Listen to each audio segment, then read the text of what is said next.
Small world. Afternoon, everybody. It is. We'll go ahead and call the March 13th TTCC meeting to order. My name is Jim Urban. We'll go around the table with introductions. Larry? Larry Cheney, Kipta. Matthew Ye, Jeffersontown. Jim Silliman, Oldham County. Brittany Montgomery, Town of Clarksville. Lori Pacino, City of Mount Washington. Ricky Bowles with Tri-Mart. Felicia Harper, Bullitt County. Dirk Cohen, Louisville Metro. Jeff O'Brien, Louisville Metro. Frank Butler, Louisville Metro Artificial Control District. Ida Schultz, I'm Pam Yankila, I'm from the U of L Traeger Institute. I'm going to talk about age-friendly today. I'm Larry Sloan from the Rotary Club of Louisville, and I'm going to talk about age-friendly mobility and accessibility. Tanya Higdon with KYTC Central Office. Thomas Witt, KYTC Central Office. Tom Hall, KYTC District 5. Chris Fitzgerald, Southern Indiana Transit Agency Group, Advisory Group. Judy Hickerson, KYTC District 5. Bradley Coombs, Air Pollution Control District. Bob Stein, United Consulting Engineers. Mike Hill, Lockheed Group.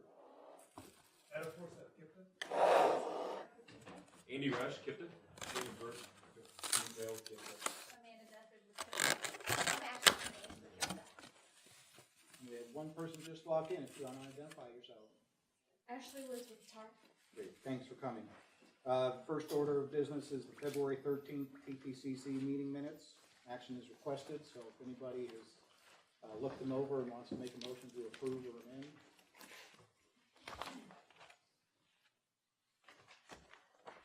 That was something I used to do, so somebody else is going to have to. I'll make a motion. Second. Motion and a second to approve the minutes. Any corrections of anybody or any discussion? There being none, all those in favor say aye. Any opposed? Minutes are approved. Item number 3 is the Transportation Policy Committee report. Larry? Yes, sir. The Transportation Policy Committee met February the 28th, and most of the items that they dealt with were items that we dealt with here in this meeting last month.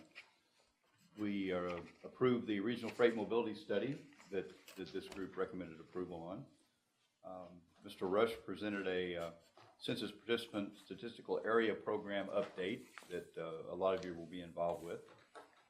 We also had a performance management update, which included the updating of our targets for 2019 for PM1 and PM2. Actually, they called the 2018 targets. And we had administrative modifications, and we also had a ratification of Mr. Urban as chair and Justin Tackett as vice chair of this body. That concludes the report. Great, thanks.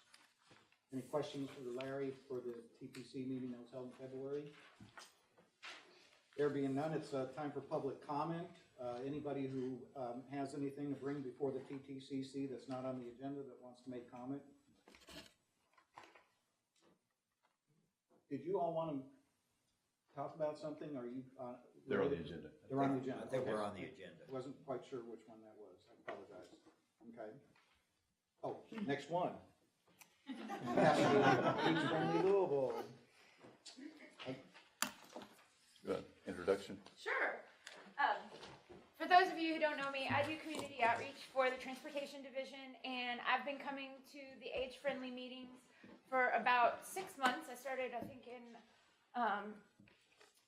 September, and they have a mobility and access team.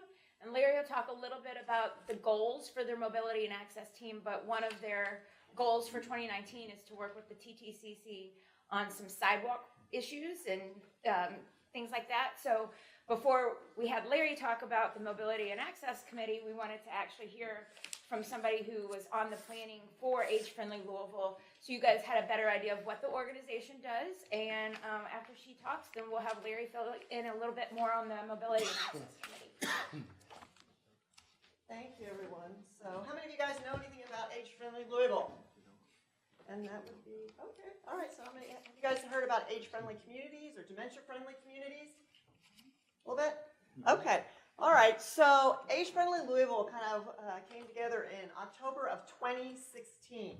We actually got the designation from AARP's age-friendly, livable communities kind of perspective and World Health Organization. So basically, you write an application to them to become an age-friendly city, and then what happens is that you get the designation. We were the 120th city. There's about 280 cities now in the nation. It's actually a worldwide initiative to become age-friendly. But we received that. The 4 partners, as you guys know, KIPT is part of it, the University of Louisville Institute for Sustainable Health and Optimal Aging, which has changed its name to the University of Louisville Traeger Institute, which I said when I introduced myself, AARP, and Louisville, Kentucky, the metro government. So those are the 4 partners that worked on Age Friendly and did the application and received the designation, and then is leading this group forward. So it's a 5-year initiative. The first 2 years we were supposed to do a tremendous amount of assessment and then go on and develop the plan, and then we have 3 years to actually implement the plan. Okay, so there's many different domains. There's about 8 different domains, but we we kind of collapsed the 8 domains into 4 domains. So if you just want to quickly look at those domains, we'll tell you in a second on another part of the website where are the actual 4 domains.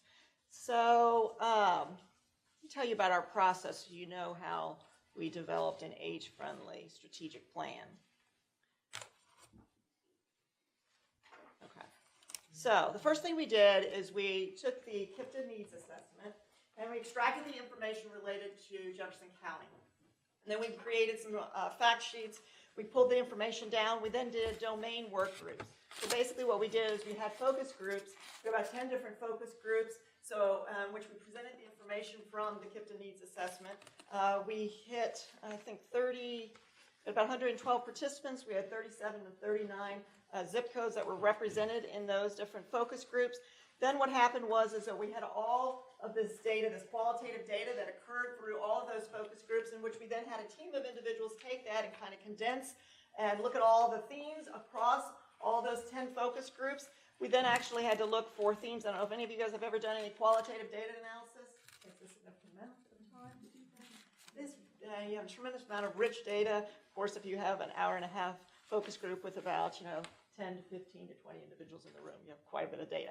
Then what we did is we looked at this thing called a go zone analysis. We basically looked at what was feasible and what was important. So we had another group. We asked another group of individuals, somewhere between 40 and 50 individuals, to actually take the top themes and go on and rate them as to what is most feasible and what is most important.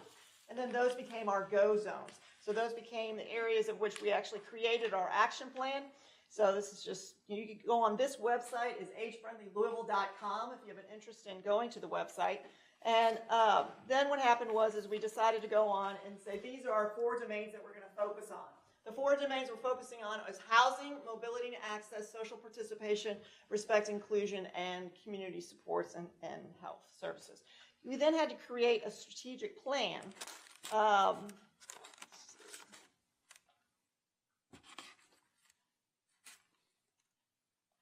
So if this is somewhere around a 70 or 80 page report that you can pull down the strategic plan from this particular one. And if you're interested, you can go on and quickly look at under the strategic plan. I think Larry's going to come up here and talk in a second. But if you go to this is a very quick way of being able to get a sense of the actual kind of action plans that are focused on mobility and access. And our minutes are down here for each of our meetings. We started getting our subgroups together, our domain work groups together. December was our kickoff. We have had a February meeting, and some of us have had our March meetings. So let's see. This is the actual subcommittee that I'm on, is Community Sports and Health Services. And so just give you an idea, we're our vision is that residents of Louisville will know how to access Health Resources Clearinghouse, will have access to health resources in their local communities, and will be supported in their interest to age in place due to the compassionate care of well-trained public service employees, caregivers, and family members. So all of these domains are open. If anybody wants to participate in any of those domains, there's an easy way to go on and sign up on this. You can also find the minutes very easily, as I said at the bottom of it. And you can also go to, let's see, you can pull down the action plan if you're interested in the full action plan. Let's see, probably here. And if you're not particularly familiar with Age-Friendly Louisville, it is creating an accessible and inclusive city for people of all ages and abilities. Here's a great quote from someone. Let's see if I can find it. Is it in here?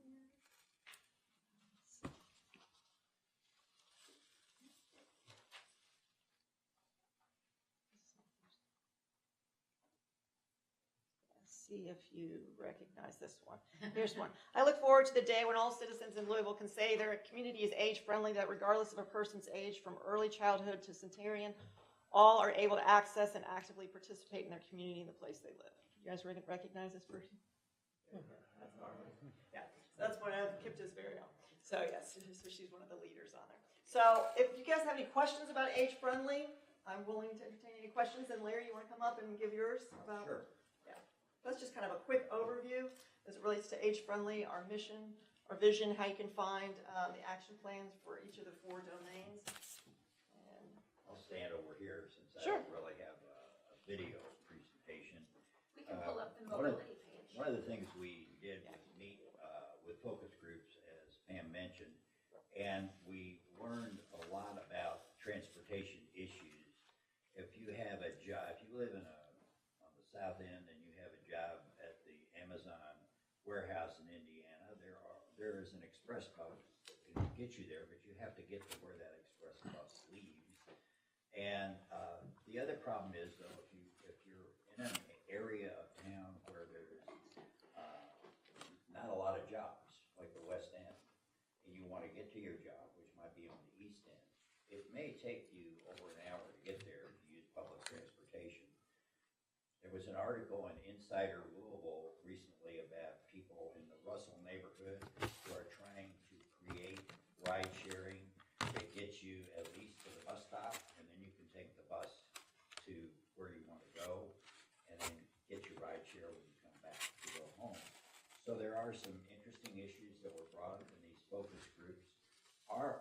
We wanted to keep it simple, so we have 2 objectives. One is, and I'm going to read it just to make sure I get it right, that have age-friendly members on the Regional Mobility Council and Transportation Accessibility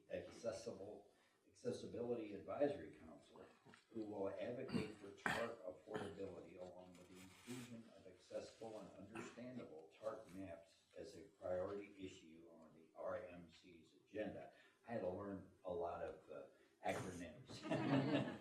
I'm just a volunteer, so this is something that we discuss. How can we get in front of different boards and get on different boards? Some boards allow people who are not actually involved in this as their job to be on the board. So I've got an application into TAAC. We'll see how that goes. The other aspect we looked at is sidewalks and crosswalks. So our objective on that is to work with the Metropolitan Planning Organization to ensure that the age-friendly environment of sidewalks, crosswalks, and signal crossing times and options are included in the Metropolitan Transportation Plan. And obviously that's a mouthful, but it's pretty simple. We just want to make sure you've got time to get across the street when it says walk. We seem to do a pretty good job of that in a lot of areas I've looked at since I got interested in this. And I think that we probably need to focus on that. I would imagine that the Metropolitan Planning Organization is doing that sort of thing, but we would like to present the age-friendly idea. The age-friendly, as Pam kind of alluded to, is from carriage to bicycles to automobiles to wheelchairs. Most people in town have a personal car, but in some areas, less than half have a personal car where they can get anywhere, so they have to use public transportation. So our view is that public transportation is really a key ingredient to this whole idea. And that's also possible on, if you think about complete streets, that walking, bicycling, if you're in a wheelchair getting someplace, or if you're in a scooter, if you're just disabled and in a scooter, you need to get someplace. So those are what we're focusing on, and if you have any questions, I'll be glad to answer any questions or hear any comments that anybody has. Thank you. Well, I would like to say to both of you, first of all, thank you for coming. Regional Mobility Council is an advisory member to this body. So we brought them on board, I guess, 2 years ago, I think, as an advisory member. Mainly, I think, as what I'd like to think is a conscience, make sure that those issues are brought up consistently and constantly. As part of our evaluation process that we have been in the process of updating for the last few years, mobility, the concept of 8 to 80 mobility is something that we've been working with for a while. Looking at sidewalk networks, looking at bike networks, looking at transit networks, and looking at projects that will incorporate those things into highway projects or be standalone projects to accomplish those things. So we appreciate you coming and really want to let you know that we do have those things on our mind as we put the plan together. Thank you. Thank you. Yeah. Anybody else have questions, comments, or? I do have a question. I guess on your sidewalk information that you're trying to collect, are you looking in certain areas of the region, or are you just on a blanket approach to making? We haven't really looked at any specific areas, although there were complaints when we met with a focus group in the West End. Sidewalks aren't very well cared for in a lot of areas. Some of them are underlaid with brick, and I don't know if they just get covered with mud or whatever. So I have observed that, and we did get that complaint from somebody in one of our focus groups, I remember. So I think that some sidewalks are very close to the street, and they're not very wide. Some areas you'll see sidewalks go for a while and then they stop and then they continue again. So it's just an issue that we think is important.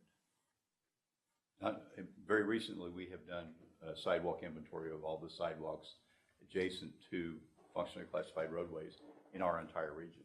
Oh. And we've done a gap analysis as well. So we're looking at the areas, focusing on the areas that would serve, say, a residential and a commercial area, for instance, where there's a linkage that's missing. Yeah. And we're trying to do an analysis of that. We didn't get into ADA compliance, and we didn't get into condition. I know Louisville Metro does condition assessment. Well, we just finished, we're wrapping up the data, but we had there was a specific machine to push it along. We rolled 1,800 miles of sidewalks on the metro system. I wish we'd picked up the state system as well, because I know there's some problems there. But we've measured the vertical displacements, the cross-section, the width, cross slopes. So we've got that data. We're just now flushing it out. I think we code the sidewalks 1 through 5, or 0 is perfect, 5 being the most egregious. I think that's a vertical displacement greater than 2 inches, which is a true barrier for lots of people. Right. We pay about $5,000 for those spot repairs at each location. I think the last I heard, we're up to $53 million just to address all the 5s in the community. Okay, so I mean, and we don't even have the state system in that inventory, which some of those sidewalks are quite old too. So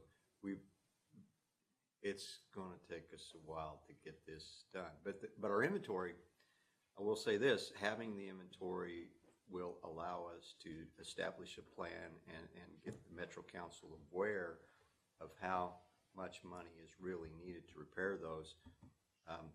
And I think that, knock on wood, and we can maybe leverage some other funding through SLO or whatever to try to address that kind of a need. But it's something that's on the radar. We're making steps toward it, but it's going to take us a while to get through that kind of a backlog, I can tell you. Well, it's important to get the inventory to begin with to see where you stand. So that's good. I appreciate your remarks on that. While you were talking, I did think of one other thing that's a concern to us, and that's the rising number of pedestrian deaths that are occurring. And I happened to be at a meeting with Chief Conrad yesterday, where he gave a talk to a community group. And after the meeting, I mentioned that to him, and he said most of the time, these people are not dressed in light colored clothing, or they don't have reflective material or lights on them, and they wind up getting hit. And the same is true of bicyclists. And I know I go through the parks early in the morning when it's still dark, and there are people on bicycles and so forth. Some are lit and you can see them, but a couple of times I've had some close calls where it's been very concerning. And so if there's some way to address that by educating people, that would be, maybe billboards or something like that. Well, Maybe the ad council would get involved in something like that if they still do public service announcements. So in Jefferson County, we had 30 pedestrians killed in 2017, and we went down to 23 last year in 2018, which is still way too high. I think when I first started looking at this, we were averaging 16 a year. So those numbers are way, way up, and I think it's a lot of distracted driving is part of it. But those past 2 years, 80% of those are at night or non-daylight hours. So that is, I think we could use more streetlights. We could have better lit roadways so that those might come down. But getting people to, I'm dressed in black, you're in black, you're in black. I mean, getting people to dress differently is something that's a little more awkward. Although, if you cross the street and there's at a mid-block location, you got a flashlight right here in your pocket. So you need to start leveraging that technology. But we are looking at some kind of a campaign to try to get people, when they cross the street in the mid-block location, they think the cars see them and they are not visible. So we've got to do something with the campaign there. We're also looking at some kind of effort on that. That'd be great. Yeah. Well, here, that's my name. Okay. Let's not dominate the meeting any Well, longer. the only thing I was going to say, passing along your name, is the Metro inventory available to the public, and could they look at it somehow online or whatever, at least understand from an age-friendly Louisville perspective what that rating system is? I think it's, you can imagine we've got millions of data points with this inventory, and it's got cross slopes, longitudinal slopes, vertical displacements. We took the worst line on the sidewalk and walked it. So you got 1,800 miles of facilities. It's taken us a while to get through this data, but yeah, I think it would be something good to put online. Our headache is updating it when we make the corrections, and that's always keeping the data current. That's always going to be an issue. We also do the same thing with pavement rankings.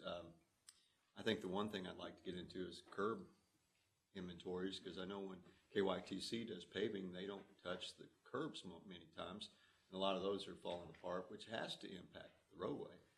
So we want to add that to it. Symbols, traffic signals. We got a lot of unmet needs, is what I call it. Maybe a more consumable data source. Our facility inventory is online. It's on our website. Yeah. So rather than so much information from Metro, you have a much simpler version. So the inventory and the gap analysis are both on our website for the entire region.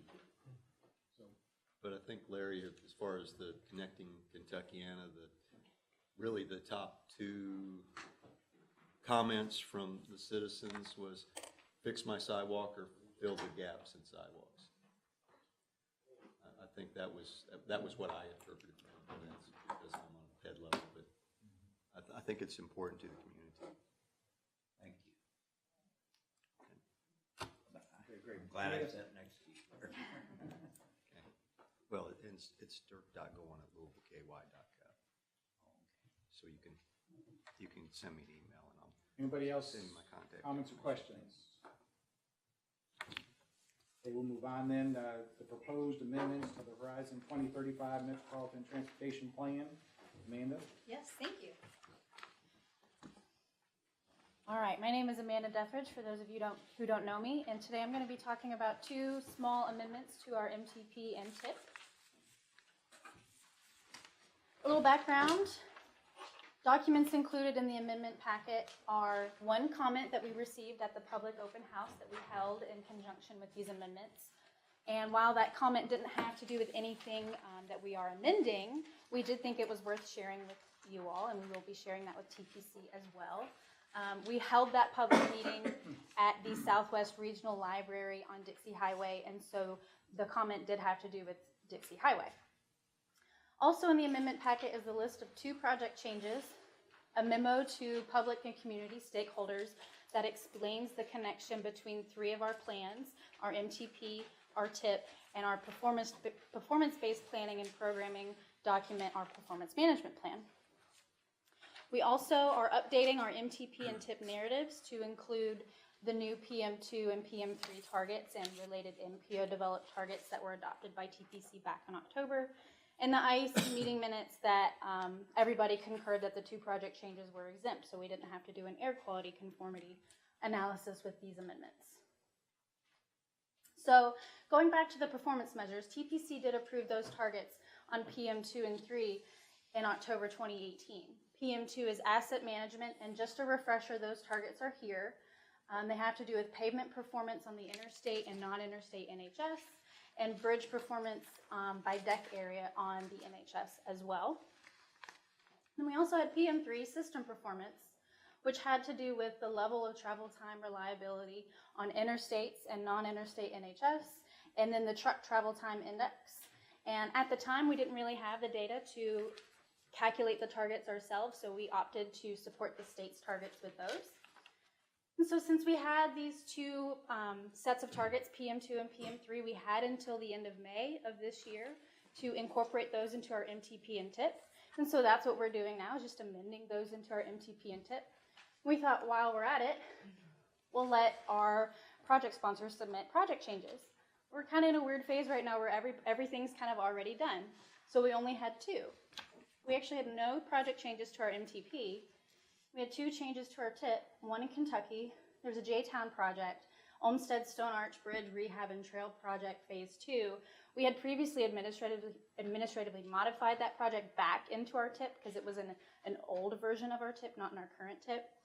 And in order to do that, we had to assign it a parent ID, but we felt it better to let it stand on its own, so we're just amending it to take the parent away. It's grown up. It's a big boy project now. So that's the only thing we're doing in Kentucky. In Indiana, we had an NDOT project, statewide on-call consultant review. It's an ongoing project where they have a little bit of money every year to have consultants ready in case they need them. And the only reason we're amending it is because the cost was a little bit too high to be administratively modified due to our new group project threshold, so we're amending that as well. So those are the only two minor projects that we had. So here's our amendment schedule. We've already gone through most of it. It's been kind of an accelerated schedule since it's such a small amendment. What we're doing today is the TTCC recommendation. We'll have TPC action later this month, and then federal approval sometime between March 29th and May 28th, which meets our PM2 and 3 deadlines. We do need two actions today. One, to approve Amendment 11 to the Horizon 2035 MTP. The motion itself doesn't need to be this long, but just to explain that Amendment 11 is just to add the PM2 and 3 documentation to the MTP. Amendment 4. So if you can pause right there. Sure. Unless there are questions related to that amendment. Absolutely. Can you go ahead and discuss that and consider recommending it? Any questions about amendment number 11, or if not, a motion? I'll make a motion to approve Amendment 11 to the MTP. Second? Second. Motion and a second. Any discussion on the motion to recommend approval? There being none, all those in favor say aye. Aye. Any opposed? There being none, ayes have it. All right, thank you. The second one, we have to recommend approval of Amendment 4 to the fiscal year 2018 to 21 TIP. That also incorporates the changes to the PM2 and 3 documentation, but also those 2 minor project changes as well. Sounds like a good form for a motion, if anybody either has discussion or wants to make a motion for recommending approval. Motion to recommend approval. Aida, you second, or you have a question? I have questions. Okay. Yes, ma'am. So since there is a motion, let's go ahead and get a second and then have a discussion. Second. Matt second, so Aida, go ahead. Does this amendment include performance measures, Amanda? It does. Just the PM2, the maintenance one, and PM3, the system performance, the congestion one. Sure. I see there are some numbers to be determined from our side in terms of fleet and all that, and I will talk to the appropriate team. They will provide these numbers to you. Fantastic. And I do also have, and I expressed that earlier, some concerns about transit performance measures. And I can give you just an example to all of you. For example, enhanced transit access leading to high-density employment clusters. Our baseline is that miles of transit routes are within 1 mile of the employment centers. This 1 mile may not be walkable, may not be accessible. Even if there is service and it's 1 mile, more likely no one before or after work will be able really to walk that long, and then walkability conditions, sidewalks, connections, darkness. So I kind of don't feel comfortable approving it in this way, and I will abstain just for that particular reason until we are at the point to fix the baseline, and there are some others which I can discuss with Kika specifically. I am not stopping the vote, I'm just saying that at this moment I will abstain from this vote. For clarification, can you point out the number of the performance measure all the way to the left? It's economic impact, the one that I listed. Okay. At the top of page 6. No, this is 6A. I don't see the page. Is it E1 under the economic impact? Yes, E1A. Okay. And then there's T6, also some concerns, but I would be happy to discuss with you guys if you would like to have more. Okay. Okay. Some performance measures are great, water mile distances and all that, excellent. So Aida, there's a motion and a second. Is there anything, and it's maybe too late in this process because you have a schedule that we really need to take action today, but anything that might be amended to address your concerns, or you're just going to abstain because it's much bigger than discussion? If it's amended, for example, to 1/4 mile distance, like other measurements, which is access to community clusters, high-density medical, high-density shopping, it's 1/4 mile. And I think 1/4 mile is a reasonable distance for people to walk. 1 mile, not so much. If I may make a suggestion, the performance measures you are mentioning are MPO developed performance measures, so they're not required to be done by FHWA or FTA. So this body and the TPC body are the ones that are in charge of those. So we can revisit those maybe next month or whenever our schedule allows to make a better performance measure for those. So your recommendation is to go ahead and consider adopting these and then revisit them because it's not time. These are independent. These are the federal measures. The MPO measures are the ones that we created over the last 6 years or so.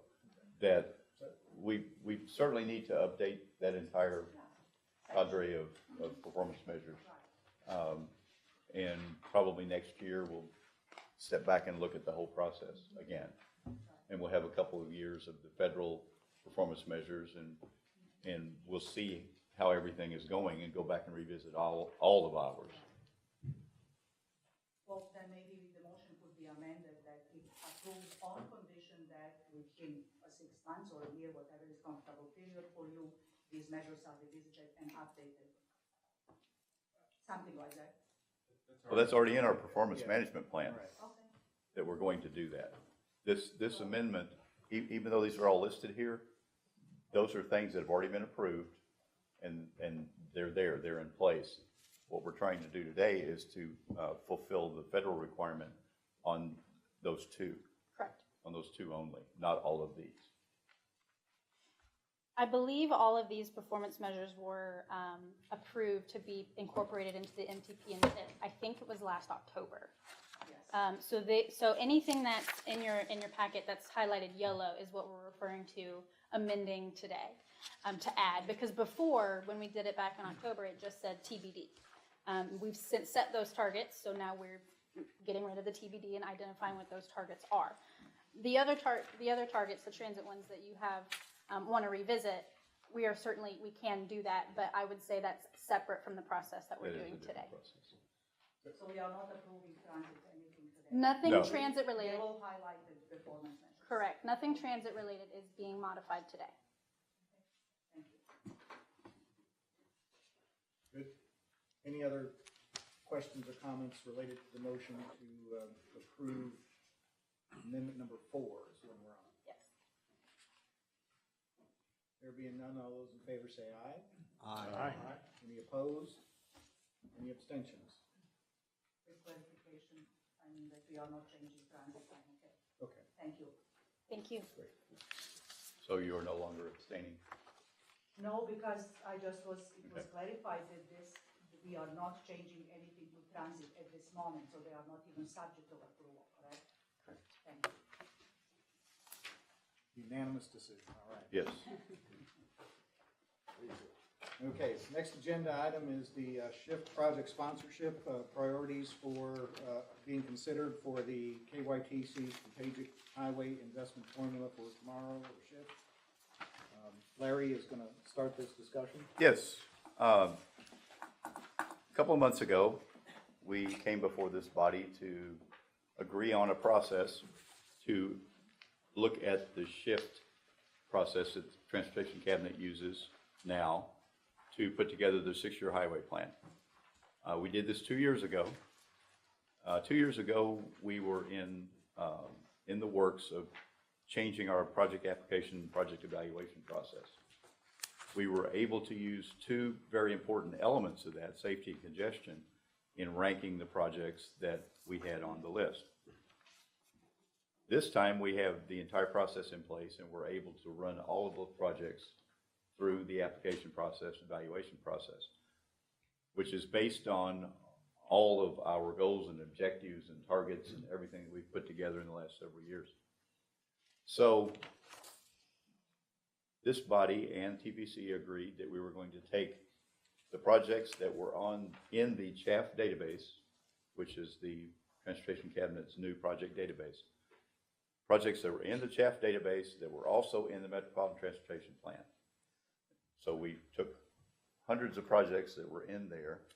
Only a certain number of those were actually in our Metropolitan Transportation Plan already.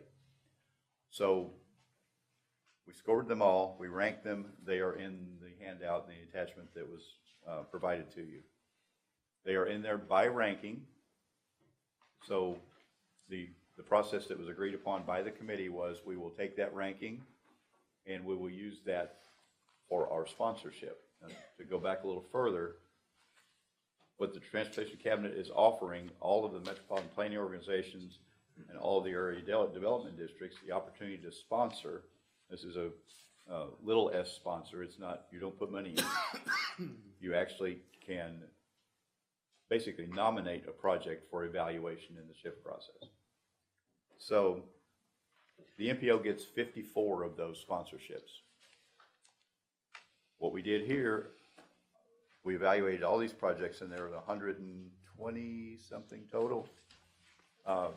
We evaluated all of them, ranked them all, and then we attended a meeting with the Transportation Cabinet. The district offices also get a chance to sponsor projects.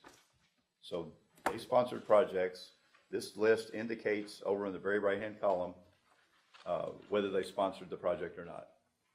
So as those sponsorships were, as we came to those sponsorships in our list, we took those out. So when we got to 44 projects, which is 54 projects for our sponsorship, which goes down to project number 70, because it's 54 for our sponsorship, KYTC sponsored 16 of those. So if you go all the way over to page 6,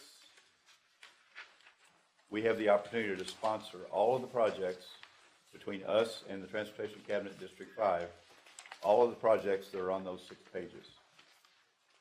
What happens next is those projects go through the shift process. They have their own evaluation system. When those projects get evaluated, the top ranking projects that are regionally significant are taken off the top, and they sponsor those. The KYTC as a whole and the state sponsors those projects. Then the projects that are remaining, we and the district office get an opportunity to look at those on a regional basis and rank them again. When we do that, this body and the district office has the opportunity to boost the ranking of those projects by as much as 30 points. We get 15, they get 15. We did this last time, I think, with some success 2 years ago, where we had a project that maybe didn't score very well, but we both threw the weight of the district office and the MPO behind them and got them in the six-year highway plan. So what we're looking for today, and again, this is the first step, this provides the projects to go into the process. So what we're looking for today is the committee's approval of or recommending approval of this list, these top 54 ranked projects, to the TPC for approval, and then submittal to the Transportation Cabinet. In a nutshell. In a nutshell. Big nutshell. First of all, any questions of Larry about what he just explained regarding these projects and the shift process? Well, first of all, let me take a step back to where we got the list. The list came from the Transportation Cabinet, and indicated on that list were committed or not committed projects. Committed from their perspective was it was already in the six-year highway plan in the biennium, and it was considered by them committed, and we did not need to sponsor it. It was automatically going through the process. So if you're missing a project on here, it was because it was already considered underway and committed and was already going to go through the process. We didn't have the need to sponsor it. Can you clarify the last column, the KYTC sponsored? They had the opportunity to do the same thing that we did with the same list. So they had a priority meeting where they decided which one of the projects were important to them. So they went ahead and sponsored those. We didn't have to. So where does this list cut off at, Larry, the top 50? Page 6, East Pages Lane, I think, is top of page 7. East Pages Lane would not be included. So all of the projects on the first 6 pages. So again, before talking about maybe projects, any questions of Larry regarding this kind of introduction process, the nutshell version of this that he just talked about? Anything related to ultimately the decision that we're going to make today? So Larry, this is our opportunity to attempt to boost something. Remind me what we boosted last time. That's a really good question. I'll have to go back and look at the list. We had the opportunity to boost, what, 20 maybe? Yeah. Or so? Okay. But in simple terms, our shift process is going to apply a score to a limited number of projects, and those scored projects are going to be considered for funding in the highway plan. So if you decide a project is not going to be sponsored today, it won't get a score, and it'll be hard to get it put into the six-year highway plan. Sponsorship today is key if you want to see a project move forward. So there's a couple of projects on here that I think have specific questions on. But just for example, I see. Let me, if I can, for a second. Yeah. Well, this is more of a process question. Yeah. So first. So the River Road Extension project which is the very last one on the project on the list, which is why it sticks out to me. So it's not. So we're actually doing work on that. Doing design work on that now. So if we don't score it today, then it's not going to be considered for the six-year highway. Well, if I understand the funding on that project, it was given some earmark funding years ago, which is operating under now, and then it also has some additional SLO funding. Right. Neither of those funding sources are going to be affected affected by Gotcha. upcoming 6-year. Right. plans. There, you'll see, when you look at this list carefully, bike and ped projects are not on here because they don't score well in the process. They're not considered in the SHIP process. Dedicated funding, CMAQ, TAP, none of those funding sources are affected by this. This would basically be STP dollars, statewide, or state funding. Okay, that was, thank you, that's what I needed. Is it possible to see the background data of the scoring? Well, let me say this. We have to have this to the cabinet. We're supposed to have had it to the cabinet this Friday. This is the cutoff date. We got special dispensation to wait till the TTCC meeting. So yes, we do have all the backup data. We have the applications, we have the scoring. Whether you can see that right now, that would be hard. Well, it's something you can send to me. It's a lot of data. That's okay. You mean a particular project or all of them? All. I don't know. You don't have nothing to do tonight, you're gonna read them? We But that, I'm sorry, I didn't mean to make a joke of that. It is important to understand. We weren't gonna do that, we were gonna meet with individual sponsors when we got to the NTP. Right. The whole idea was we took the best process we have at this point. What we're doing with the MTP evaluation, the projects you already submitted, for the next time, we're going to meet with project sponsors and tailor these projects so maybe they'll score better next time, or score better in our process. We didn't have time to do that. So the data that we can give you may not be the final data that we use for that project. There was data used in a process to come up with these project scores. Yes. That's correct. And I just am uncomfortable with the black box. Here's the score, with not understanding the process a little bit more. And I'm wondering whether I could see the background that develops these scores. You've been part of it.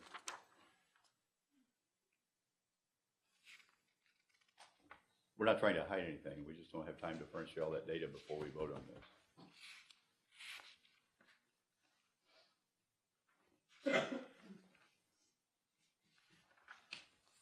Correct me if I'm wrong, but this score that's listed is from the prior iteration of doing the shift process, is that correct? What's that? The score that you've got listed here? No, that's a new score Oh, that's the new one, the new? Yes. Okay, gotcha. Okay. from our current process. Okay. Yeah, that's the local That's not, score. that's not MPO's the got shift. their own. No, that's not the shift score. Okay, that's the Right. one I wanted to clarify. No. Okay. And that's what we had asked the committee and proposed that we would use the process that we had in place and the MTP projects. I think we're all still trying to catch up with a process that we Oh, sure. part of that is brand new, still brand new. This is all happening very, very quickly, both should from the make it- cabinet's perspective and for ours. I should make a note about the shift and the shift score. As far as running the actual calculations, they don't typically do that until after the sponsorships have occurred because they don't want it to be a biased assessment. They want you to pick what you think is right. Oh, sure, sure. And then they run the score, so they don't want you kind of tweaking that scenario. No, we're talking about our score, not the Correct. shift score. But I'm just trying to reference the shift component of that.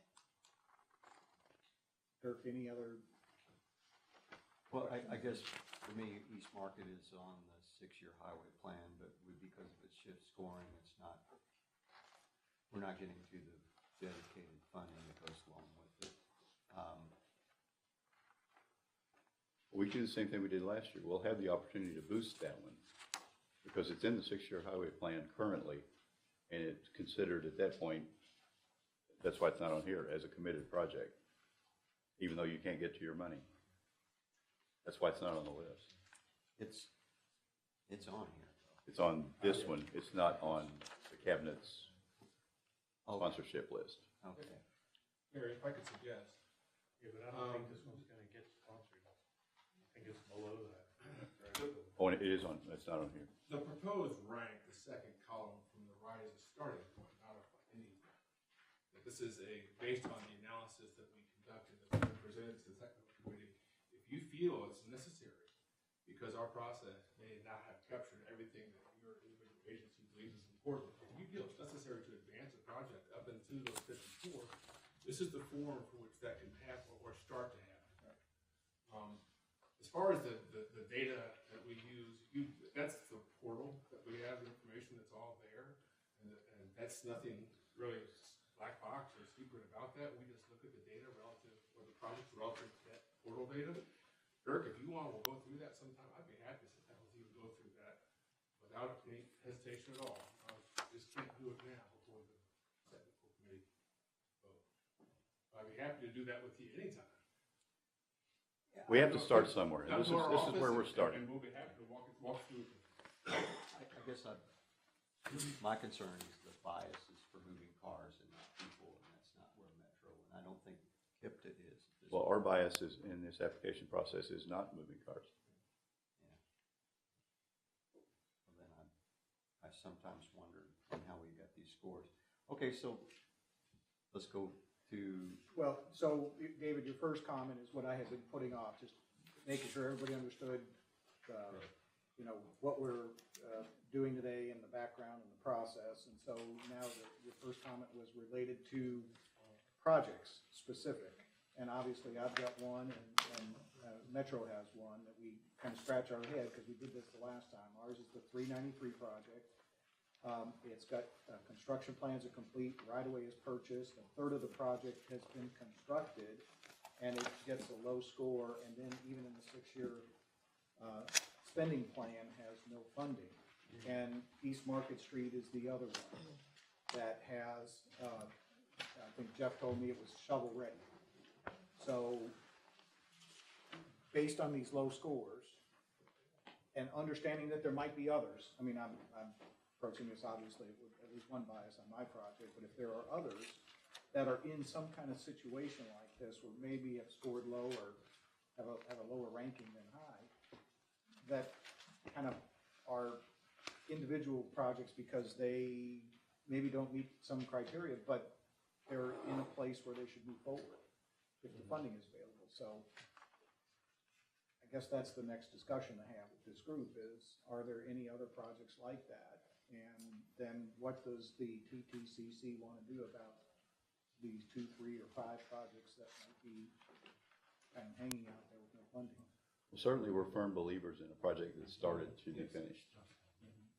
I was sorry, this is Nick Bale with KIPTA. I was going to point out that 393 was sponsored by KYTC, so I think that one's safe regardless of what this body does today. Yes. It will be sponsored and scored. So I think, you know, one of the things that, and I'd advocate for the East Market Street project only because one of the things that we hear when we go and talk to our legislators and our delegation about, you know, getting our funding priorities in the state highway plan, they say, well, does the NPO boost the project, or why didn't they boost the project? So I think that even if it's something where we have committed funding on, sounds like you're in the same boat, Jim, that, you know, I think it's good for us to have that kind of weight of the NPO behind of those projects, that even if they have committed money to them, you know, sometimes that committed money becomes less committed somehow. Well, okay, the reason why we didn't consider sponsoring that, and it is in a circumstance, was it is considered committed because there's money in the biennium. Right. It's also, like I said, even though you can't get to it. Right. And the same thing with 393, the cabinet sponsored that one. So I'm sure there are other projects in this list of 56 projects that are in that same circumstance. Hopefully we didn't miss a lot of them. Like I said, the priority is, if a project started, let's finish it. Yeah. We keep saying that. We've said that over and over and over again. My concern, and tell me if I'm wrong, is even if you boost these 2 projects in particular and throw the other ones in there, they still don't come up with a very high ranking. And what message does that send when it, in consideration for funding? Well, you can't artificially change the score of a project in our system. It's based on our goals and objectives. Understood. So if it ranks low, what is our basis for saying it has a priority? Consider if we're a new project, brand new project, brought to the table today, based on our new process, and it ranks very low, how could this body move that project forward? You know what I mean? Yes. It's That's the That's So the question. we're caught in between where we want to go and where we are today. We have projects that wouldn't score very well, that are already underway, that should be completed. So how do we move those forward? The one avenue is there already, some of the phases already committed by the cabinet, projects have already been underway. We need to make sure with our legislators, we need to make sure with the cabinet that those projects move forward some way, that they're completed, that we don't just buy right away and then abandon a project. So if this group were to advance a project or give it a different, how would we give it a different ranking? How would East Market Street move up on this list? And if it were, what effect would it have? Well, what we did here is we took it, and again, the committee agreed to do this, to look at, through our new scoring process, the top projects and rank them. The next step then is for the cabinet to take those projects and run them through the shift process and score them. And when they score them, then they'll come back to us for boosting. Now, if we can get the cabinet to agree, we can get 30 points total on a project. A lot of them, if you get 30 points, for instance, if we could get it up to 60, 65, it could be in contention, even if it's a low-scoring project. And it's important to us and to the district. It's kind of a numbers game at this point. What we're doing right now is just to get people in the game. That's what this does. It doesn't guarantee funding. It just says, here you are, evaluate these projects. And then wherever they shake out, then that's how they award funding. But if a project is not evaluated and scored, it's gonna struggle. Right. Because we would have to explain to the legislature, if this isn't even important enough to score, who cares what the score would have been? If it's not important enough to score, why would the legislature fund the project? Sometimes you could argue a project got a low score, but there's reasons beyond the score why it should be funded. But the support is important to get us project scored and get it in the process. Yeah, that's kind of where, that's what I mean, that's exactly what I was trying to say. It's kind of like you're picking your eligible players for the game. I want this one to be, sitting in the. Well, if we can get the extra 30, it does meet that threshold where we possibly could get consideration. Mm-hmm.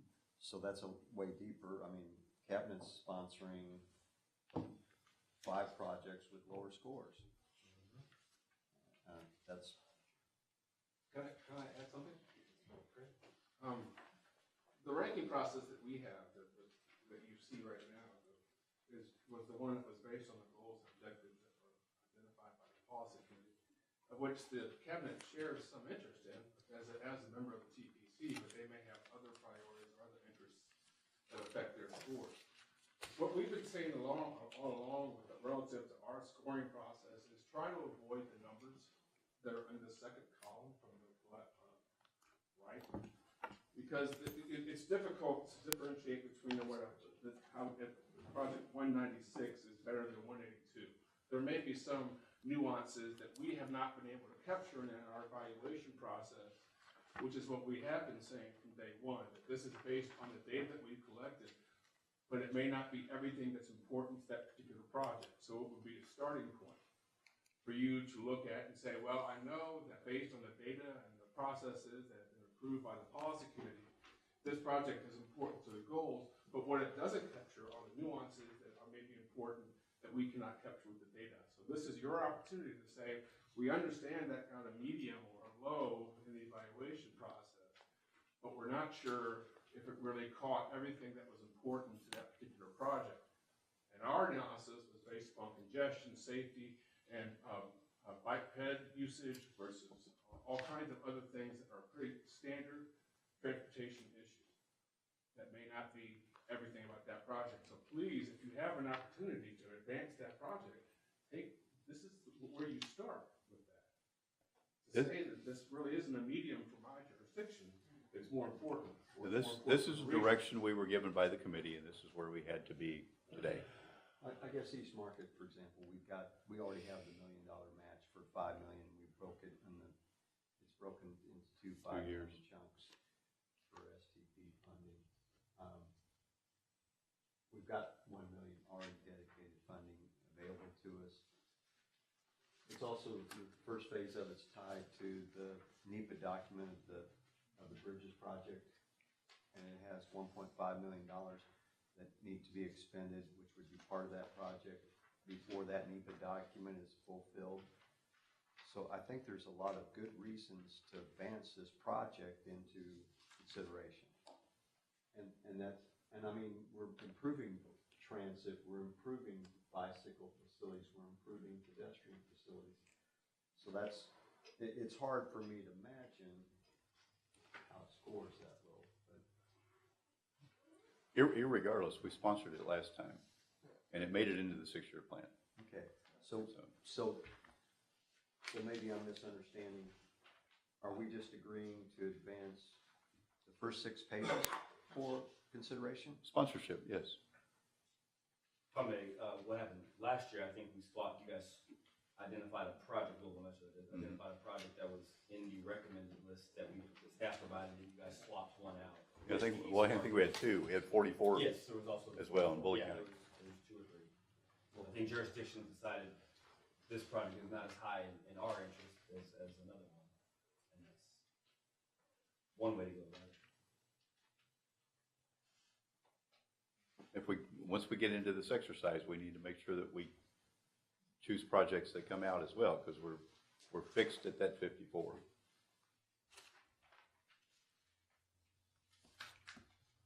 Well, Larry, whether you're number 1 or number 54 in that list, Pardon? whether you're number 1 or number 54 at that list really doesn't impact anything today. No. But what if you're at 70? Right. Then you need to convince someone who's in that top 54 that they don't need to be in there And when is the opportunity to do that? right now. So let's stick with the East Market Street project specifically. And again, I don't want to exclude any other jurisdiction that may have a project that they feel is worthy of this same discussion. Well, I think Dirk and I are over here. So I venture to, I'm gonna make an assumption here that most everybody has been on East Market Street, these blocks of the new part of downtown. And so I think that we have higher levels of pedestrian activity on this corridor, given the almost $1 billion worth of investment that's gone into that area. So I think if you've ever crossed Market Street to go from the north to the south side or vice versa, you know that that's not a comfortable crossing. So I think we have high potential as we continue to see private investment happen there. Now we have people living there. We have a lot of apartment complexes that are at some stage of finishing. So I think we're looking to see which project of ours we would swap out to put this one back in, because I think that understand that it's already in the highway plan, but I think we want to be in the I think we want to make sure that it just stays on everybody's radar, that it's still an important project for Metro, it's still an important project for the MPO, and still worthy of the state funding that it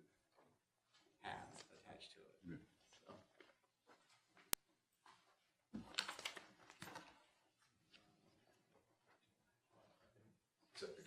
So we get 54 projects, right? I was just tallying up the first 6 pages, and I had something like 65 projects. So is there an actual, can you tell us what project number 55 is? There should be 70 total projects running through East Pages Lane.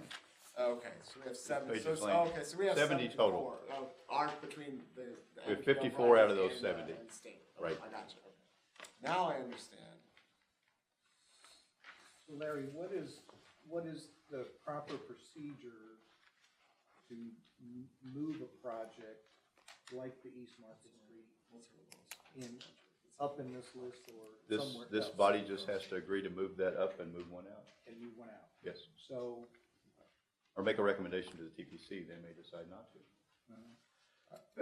We're just playing the numbers game here. And Yes. It looks like for us, the Phillips Lane project is the last lowest scoring metro project that's in the top 70. So we propose to move that one out of the top 70 to the East Market.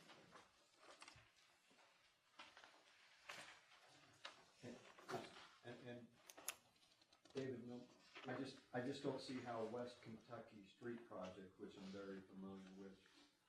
scores an 89, and then East Market 42. It's just intuitively, we've got curb extensions, we've got trees, we've got green infrastructure, West Kentucky and East Market Street are pretty dang close in scope, so I trouble to see how the scores are varied so widely. Keep in mind that at the MTP level, we don't look for trees, because we don't know at that point. There are a lot of different criteria. When we look at congestion, we look at, Nulu is not gonna help congestion, for instance. Well, that's true, neither is West Kentucky. But you look at them different ways in different contexts. And there are a lot of different categories. Well, can you just send me the scores on West Kentucky and then Nulu? At least those two. So Jeff, were you considering making a motion to take the Phillips Lane and? Well, I think if, I would just, you know, I don't know, I don't wanna be the only one dominating. It sounded like you are some concerns about Well, 393, so. But he's got a yes for the sponsorship. At Yeah, least he's sponsored. Transportation Cabinet is sponsored. He's So, good. understanding that and at least having, For now. I mean, It's I've not least. as you know, I've always been an advocate for regional projects, not just my own, of course, I have to look at my own, but East Market Street is one we've talked about for a long, long time. We've stood in hallways of meetings and talked about it, so let's just focus on that one. Okay. And is that a reasonable motion to make, to take the Phillips Lane project out? Is that what your motion is? And substitute it with the East Market Street? Yeah, I would just move it down, move it out of the. Off of the 70 list? Of the sponsored list. So if, yeah, is that? Consideration list. Move. Our motion would be to move Phillips Lane off of the consideration and replace it with East Market Street. Is that done well? So if I'm reading this correctly, I heard not only a motion, but a second. And that's Yes. fine, don't worry about it. After all that, yes. Any questions or comments regarding the motion to swap out those two projects, East Market Street with Phillips Lane? Are there other changes that we could Well, incorporate? I'd like to take this one at a time, fine. because it may be a different discussion from a different jurisdiction, as opposed to cobbling them all together. So there being no comments or questions, all those in favor of making that swap in the motion, say aye. Aye. Any opposed? Great, so we'll make that change. Are there any other jurisdictions that have projects that have similar type discussions related to potentially getting them further up on the list or changing their rank and even throwing them away if you don't want them on the list any longer? I doubt that would happen. But any other jurisdictions that have questions regarding their projects or an interest in advancing their project into a different position? There being none, now we Do can we go need for an action. Recommending that. And the action would be to recommend to the TPC the SHIP project sponsorship as amended by our vote, which includes the East Market Street project. Anybody want to make a motion? So moved. Dirk, second? Alicia, thank you. Any questions or comments regarding what we just did? That would be to recommend the SHIP project sponsorship priorities. There being none, all those in favor say aye. Aye. Any opposed? Ayes have it. Any other business to come before the TTCC today? I do, just a quick note, we're gonna be doing a non-exempt TIP and MTP amendment, so if anybody has any project, a non-exempt project is simply a project that's probably widening capacity. We are gonna do a special amendment process this summer to take those into consideration. I'll be sending an email out. We'd also include exempt projects in that. Oh, same absolutely, amendment. we'll always include exempt projects, but if you have any capacity widening projects that haven't, or are not included in the TIP currently or MTP currently, this will be the time to do that. I'll send more information out via email to all the project sponsors in the region. Thanks. Any other business? If not, this meeting will be adjourned. Do we actually need a motion for that? Would be nice if we're gonna go, Bob, Bobby's Rule I of make a Order or motion- Roberts? I make a motion to adjourn the meeting. Second. Thank you all. All in favor, say bye.